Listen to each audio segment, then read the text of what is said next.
Indonesia, a land of mystery and beauty, paddy fields and stifling heat. Arriving in Indonesia, Tommi Mäkinen held an 18-point lead in the Drivers' Series. Realistically, he could only be caught by two men, Carlos Sainz and Colin McRae. But Subaru had problems. The Imprezas had suffered those three cam belt failures and the team had been working hard to cure the fault. The burning question was, had they succeeded? They did a lot of testing in Wales after Finland, and we did 3 days testing here, and so far we didn't have any more problems, so I really hope it's okay now. They've certainly made modifications again, and they reckon they know exactly what the problem is, so I mean, it's a start. We'll see how it goes. Another long journey for the teams brought them to the only Asian round of the championship. The Rally Indonesia is also the newest round, making its first appearance in the series only last year. The rally's based in the city of Medan on the island of Sumatra, and the stages use the roads around the rubber, palm oil and cocoa plantations south of the city. Leg 1's 8 stages took the crews from Medan to the tourist resort of Parapat on the shores of Lake Toba. If it rained, the already difficult roads would offer about as much grip as ice.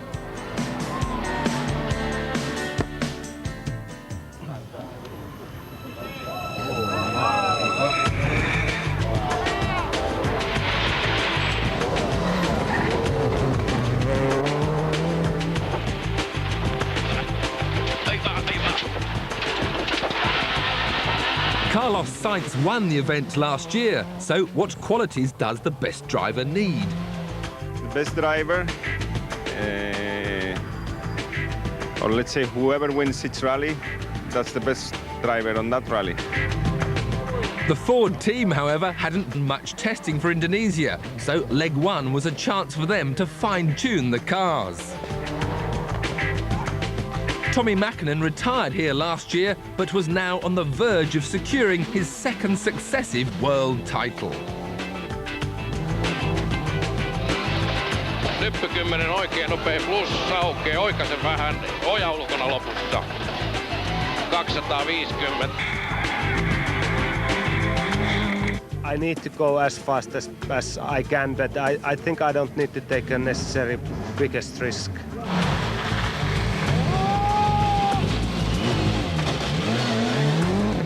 So the scene was set.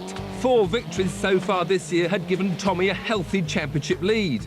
Could he take another one to leave his 2 rivals, Sainz and McRae, tangled in his web? McRae crashed out of last year's Rally Indonesia while leading by over 3 minutes. He couldn't afford a repeat performance and set off in determined style, fastest through the first stage. The fight was on, both for the rally and the championship. Because we're so far behind Tommy now after the disasters we've had, is to win all 4 and hope that he is a bad one. That's the only way that the championship's going to be possible. The lead was shared with Mäkinen after stage 2, but from stage 3 onwards, McRae began to pull away. Toyota's new Corolla World Rally car first appeared in Finland at the end of August. Their lead driver, Didier Auriol, a novice here.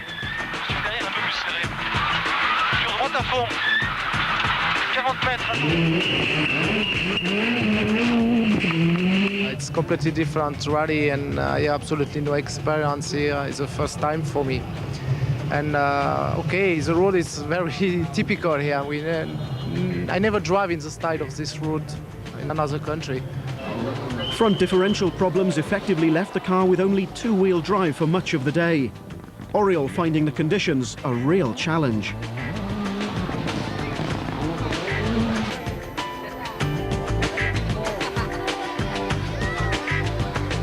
The second Ford Escort was driven by the man who finished 3rd here last year, Juha Kankkunen. 100. Long flat left, 70. Over small crest. Damage caused by a heavy landing cost Kankkunen victory in 1996. The difference between winning and losing here can be tiny.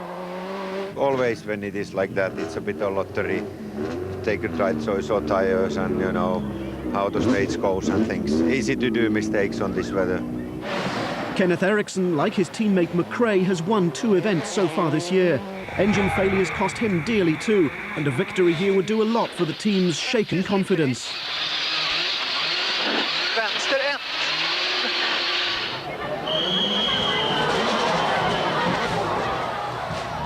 Ericsson's aim in Indonesia, like almost everyone else's, was to beat Tommi Mäkinen.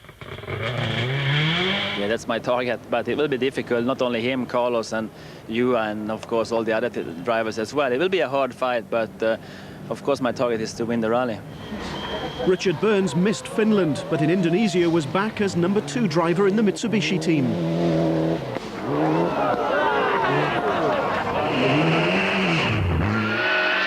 K right, long, slippy. Keep right to K left plus slippy. Burns was another victim of retirement last year, but remembers only too well the conditions faced by all the crews. It's about as hot and uncomfortable as you can possibly get, and it gets up to, I don't know what temperatures inside, maybe 70 degrees Celsius inside the car, and it is horrible. On the short stages it's not too bad, and we've got sort of a cool vest to wear as well, which has sort of pumps cold water around, but on long stages it's not very nice at all. And how much are you drinking to keep hydrated? Well, I remember the doctor the first year we came here kept a tab on how much water we drank, and it was 15 litres during one day, so we have to keep it topped up. The second Toyota Corolla was driven by Australian champion Neil Bates, but a sticking throttle would trouble him all day.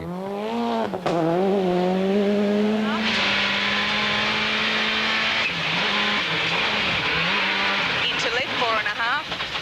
Oops. That incident on stage 1 cost nearly 6 minutes, and the throttle problem left him frustrated at being unable to show his true potential on the world stage. Damage to the engine meant that he would retire at the end of the first leg.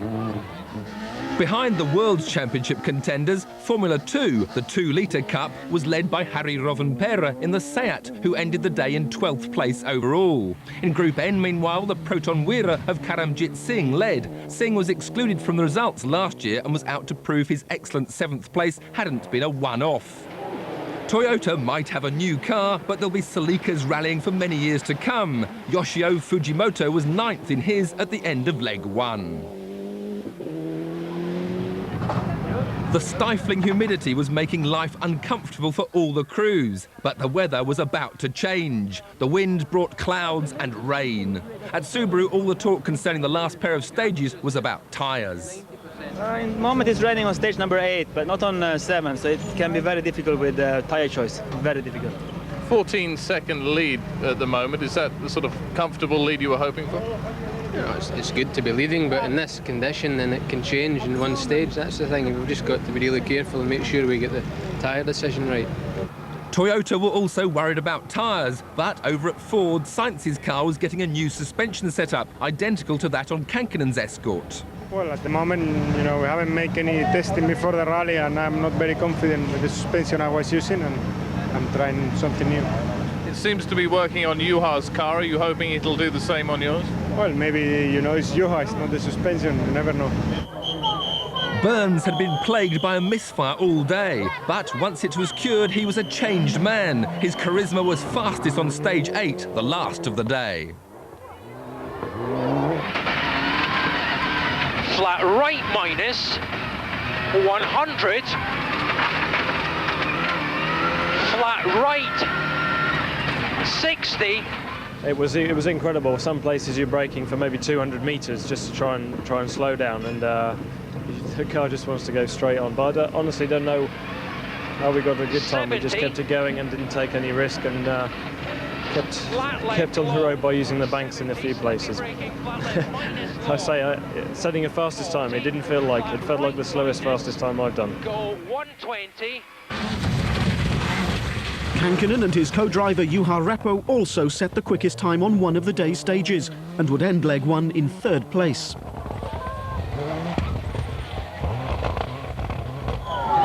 Mäkinen had been unable to match McRae's pace for much of the day, but on stage 8 he found he was pushing a little too hard. Ja nyppy oikein sumppuun.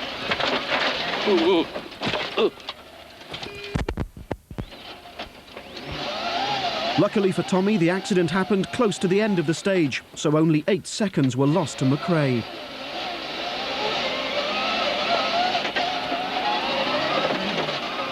Ja lyhyt vasen eri. Fastest or equal fastest on 5 of the day's stages, Colin McRae's domination of the rally was almost total. Yet the 1995 world champion still managed to look relaxed. If he was under pressure from Mäkinen, he wasn't letting it show.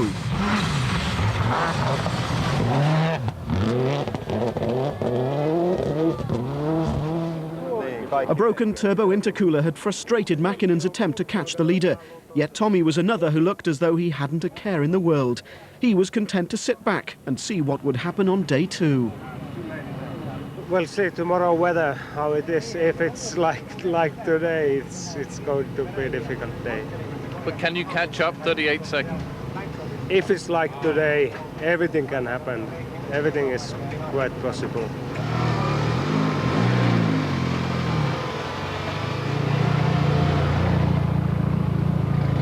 Tommy had problems today. Does that make you worry about what he could pull out tomorrow? Not really. I mean, he's hell of a lucky. If you see the damage to his car and he got away with it without any problems, I mean, most anybody else would have burst the radiator or something. He's got a lot of luck with him. You hold your breath until it's actually finished? Yeah, I mean, anything can happen. McRae's lead at the end of leg 1 was 35 seconds, while another 31 were all that separated the next 3 places. Ericsson was 5th, nearly a minute and a half behind his teammates.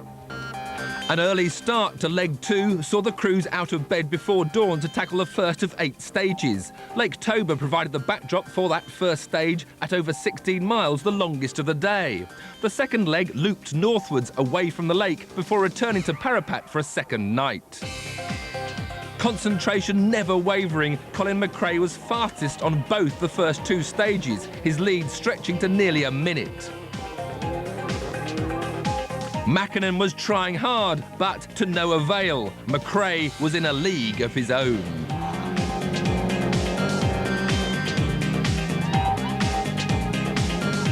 Ja pitkänyppä täysmiinus pomppii.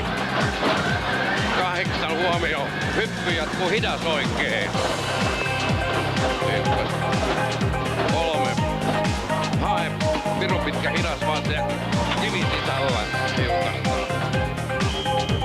As the morning wore on, the Fords seemed to move up a gear. Sainz took 15 seconds off Mäkinen on stage 11, the same stage on which Kankinen set the fastest time. Kenneth Eriksson had changed the suspension on his Subaru, but it didn't seem to help. Over the first 3 stages, he lost 17 seconds to the man behind him, Richard Burns. His 5th place was starting to come under threat. Burns was Mr. Motivated. He had a great morning, quicker than team leader Mäkinen on all but stage 10. Richard, 2 stages this morning, what were they like? Well, they were a little bit worse than they were yesterday. The first one was quite a lot wetter, and unfortunately we spun on the first one and we lost about 15 seconds. It was quite a fast spin in about 5th gear, and we lost a bit of the front sump guard and damaged the intercooler. So we had to take it a bit more careful through the second stage. Toyota's problems continued, and Oriol's rally ended after only 10 stages when he stopped with electrical failure. The new Corolla is not having the best of starts. No such worries, though, for Karamjit Singh, who still led Group N and would be 6th overall by the end of the day. With both Bates and now Oriol gone, Yoshio Fujimoto was the leading Toyota driver. He would be 5th. Seat, meanwhile, continued to dominate Formula 2, with Harry Rovanperä well into the top 10 by the end of the leg. As morning became afternoon, the rally paused in the town of Pemantang Siantar. Indonesian life went on as though the World Rally Championship visits every day.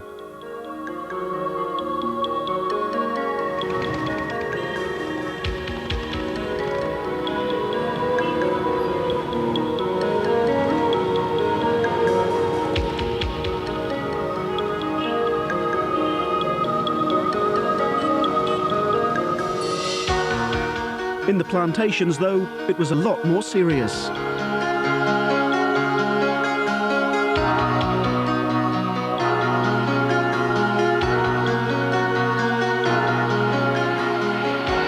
Crest, 150, caution 3 left minus of a crest, slippy, tightens and opens, 3 outside. Into 3 right opens. Stage 13. Anywhere else, the spectators would have rushed to help. Push, push, push, push, push! Here, though, an overzealous soldier says no. Mäkinen passes the stricken Subaru, taking the lead. The soldier finally relents, but with over 2 minutes lost, the pressure's mounting.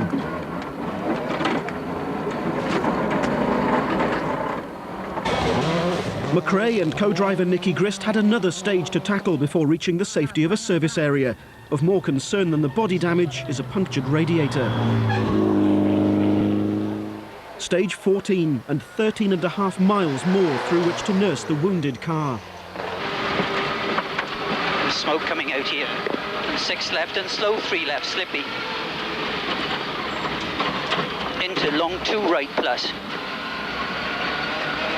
And 6 left and 6 right over crest. Pardon? Fire. Fire, oh shit, okay. Fire extinguisher out. I think we have to stop it. I think so. Find a place to stop and... Oh, rain, perfect timing. Get the fire out, maybe keep it going.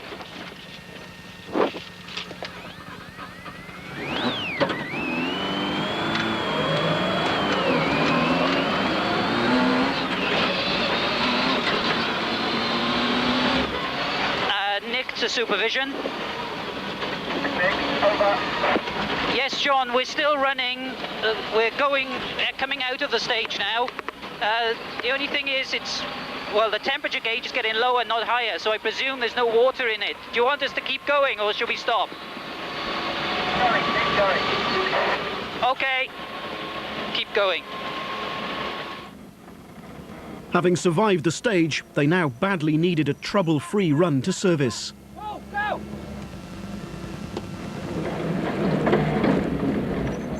They stop. The engine needs oil.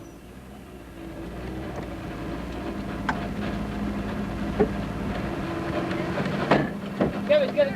Grist now has problems with the bonnet pins. Okay, leave it. That'll be okay. An unwise decision.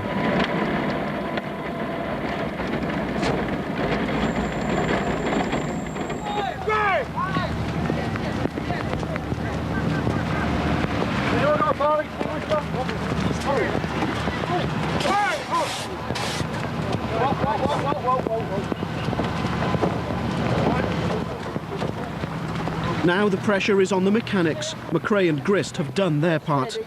Well over 20 minutes were lost on the 2 stages, but there are still 8 more on which to recover the lost time. Why keep going if the car's this badly damaged?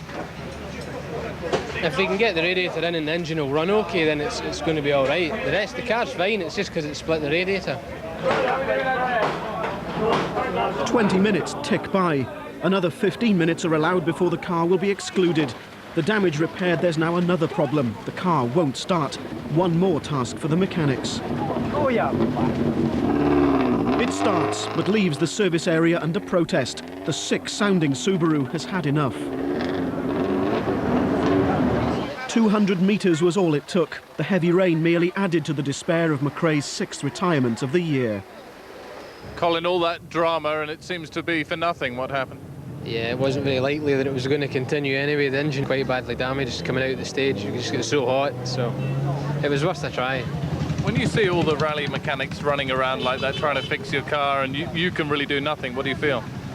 I mean, they're the best guys in the job. You just trust them to get on with it, and they'll do it as quick as they can if they can do it good and well. It was just a stupid mistake I made, completely my fault. There was no need to even to go into the corner as quick as that. I could have backed off, another 20%. But is that it for the championship, or can still anything happen? No, I mean, just look what's happened here. Anything can happen, so we keep on trying as much as possible. No such worries at Ford, but the torrential rain wasn't helping matters. Now that it's throwing it down, now that it's raining very hard, what are you going to do? Go home. That wasn't an option for Mäkinen. He began the rally with a lead of 18 points in the Drivers' Championship and now had a golden opportunity to pick up another 10. 20 maali, 5K vasen aukeaa. But radiator damage, perhaps triggered by the previous day's accident, meant that Tommy joined Colin on the road back to Medan. It's unbelievable luck. So stupid small thing. On the road section between 13 and 14 stages, another fan was broken and broke the radiator and water came out and engine overheating and that's it. So Burns was left as the sole surviving Mitsubishi driver. Both his team leader and McRae going out had elevated him to 4th place. Third was Ericsson, anxious not to repeat McRae's performance. There was, however, one piece of good news for the team. No hint of the kind of engine problems which have plagued the cars since Portugal. The two retirements had left a slightly surprised Kankkunen leading. It wasn't to last, though. Going into the day's final stage with a lead of just 2 seconds, it was perhaps to be expected that he'd be second by the end of the day. Sainz was fastest through all of the last 5 stages, and his move into the lead on stage 16 might not have involved team orders. But Ford's plans were no secret. Sainz is the driver going for the championship, not Kankkunen.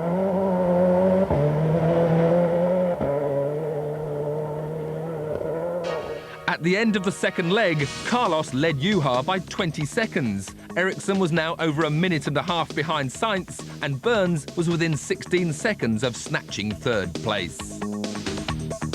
Day 3, and the heavy rain had been replaced by sunshine, yet more discomfort inside cars which become ovens in the sun. 6 final stages took the cruise north back to Medan.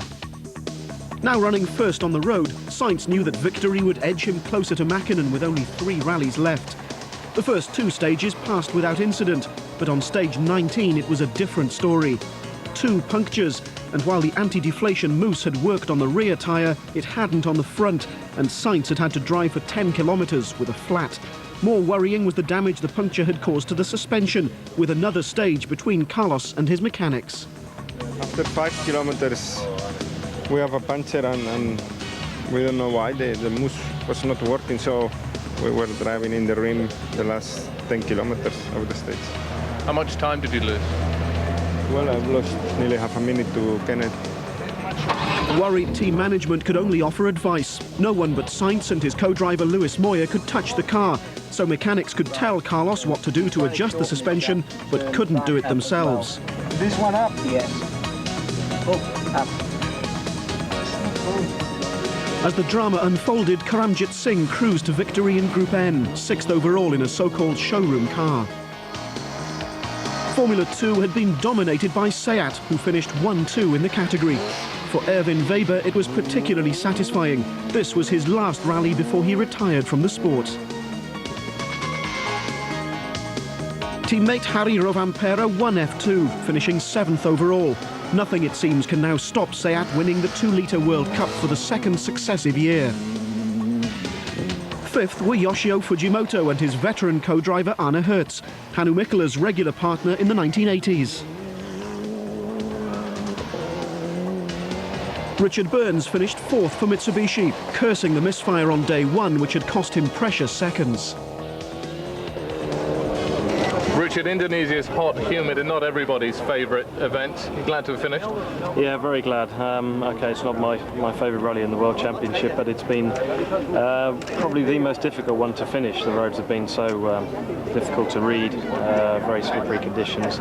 Okay, been a bit better today, but I suffered a bit this morning in those wet conditions when we had a spin. But apart from that, I'm just happy that it's all over, happy for myself and the whole team. Kenneth Ericsson had been fastest through the first 3 of the day's stages and sensed his chance when Sainz was slowed by the punctures. The gap between 1st and 3rd, however, was just too great.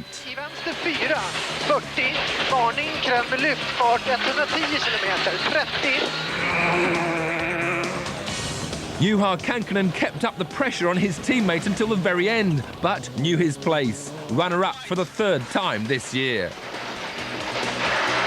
40, long medium left, double caution, mud late.